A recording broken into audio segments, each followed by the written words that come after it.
रामपुर के जंगल में टुनटुनी चिड़िया अपनी माँ सुंदरी कौवी के साथ रहती थी। सुंदरी कौवी पक्षियों के घरों में काम करती थी और उससे जो पैसे मिलते उससे वो अपना घर का खर्च चलाती थी। राखी का त्योहार आने पर वो राखी बनाकर बेचा करती थी, जिससे उससे कुछ ऊपरी कमाई हो जाती थी। माँ, तुम्हारी तबीयत ठीक नहीं है, फिर भी तुम राखियाँ बना रही हो। क्या करूं बेटा, रक्षाबंधन नजदीक है और मैं बीमार पड़ गई।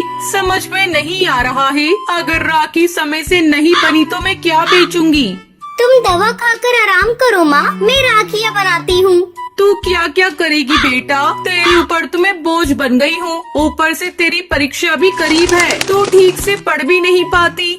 बस माँ, तुम में यही एक कमी है, बहुत ज्यादा सोचती हो। अब मैं आपकी एक बात नहीं सुनूंगी। चलो उठो और चुपचाप दवा खा लो और आराम करो। अच्छा मेरी माँ, खा लूंगी। टुनटुनी अपनी माँ को दवा देकर सुला देती है और खुद राखी बनाने लगती है। राखी बनाते बनाते वो वहीं सो जाती है। अगले दिन सुबह वो सभी राखियों को लेकर बाजार में बेचने के लिए जाती है। राखी आ गई, राखी, रंग बिरंगी राखी। बहन, ये राखी लो, तुम्हारे भाई की कलाई पर बहुत जचेगी। दीदी, मुझे वो वाली राखी दिखाना, वो तो बहुत सुंदर है। ऐसी राखियाँ तो मैंने बड़ी बड़ी दुकानों में भी नहीं देखी। शाम तक टुनटुनी सारी राखियाँ बेच देती है।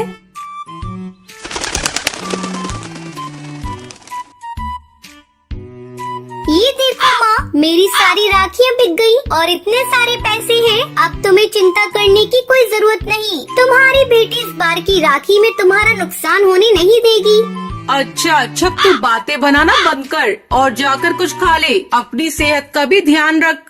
टुनटुनी भोजन करके फिर से राखी बनाने में जुट जाती है। अगले दिन जब वो फिर से राखियाँ बेचने जाती है तो देखती है एक दुकान पर पक्षियों की भीड़ लगी है और उस दुकान की मालकिन एक पक्षी को डांट रही है। तुम्हें मैंने राखियों का ऑर्डर दिया था, अब तुम कहती हो कि राखी तैयार नहीं है। 2 दिन बाद रक्षाबंधन है, बताओ मैं अपनी दुकान पर क्या बेचूं? देख रही हो मेरी दुकान का बोर्ड, राखी कॉम्प्लेक्स, और मेरी दुकान पर राखी है ही नहीं। ये देखकर सभी मेरा मजाक उड़ाएंगे और इन सब की जिम्मेदार तुम हो। मैं तुम पर केस कर दूंगी, जेल जाओगी तो पता चलेगा। अरे रे, कब से देख रही हूँ, आप कब से बोली जा रही हैं। इन्हें बोलने का मौका ही नहीं दे रही है। इनकी कोई मजबूरी होगी, तभी तो इन्होंने आपका ऑर्डर पूरा नहीं किया। ये लीजिए मेरी बनाई हुई राखियाँ, आपका ऑर्डर मैं पूरा करूँगी। और बहन, इनकी तरफ से मैं आपसे माफी मांगती हूँ। इस तरह टुनटुनी को एक बड़ा ऑर्डर राखी बनाने का मिल जाता है।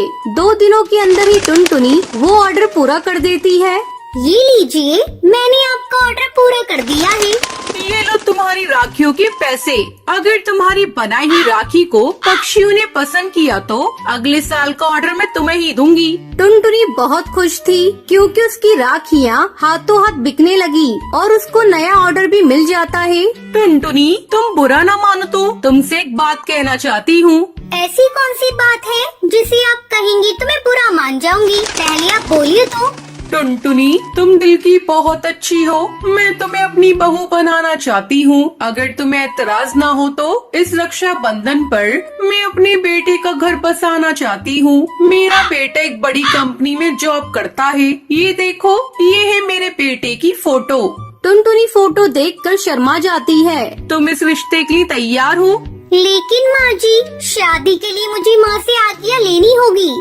टुनटुनी घर जाकर सारी बात अपनी माँ को बताती है। सुंदरी कौवी अपनी बेटी का घर बसाने के लिए तैयार हो जाती है। इस तरह टुनटुनी और टुन्नू चिड़िया की शादी हो जाती है। टुनटुनी चिड़िया विदा होकर अपने ससुराल चली जाती है और खुशी खुशी अपने पति के साथ अपनी जिंदगी बिताने लगती है।